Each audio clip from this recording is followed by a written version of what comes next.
Thank you. One more time. Okay, DJ. Thank you.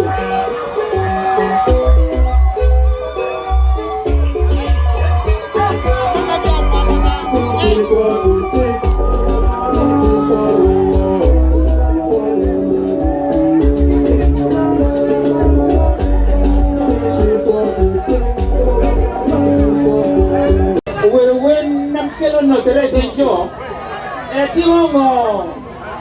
everybody don't think so.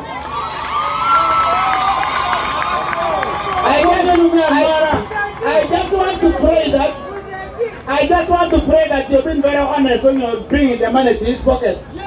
I mean, you know, we can take it on the yeah, because the last time I saw Paul bringing money.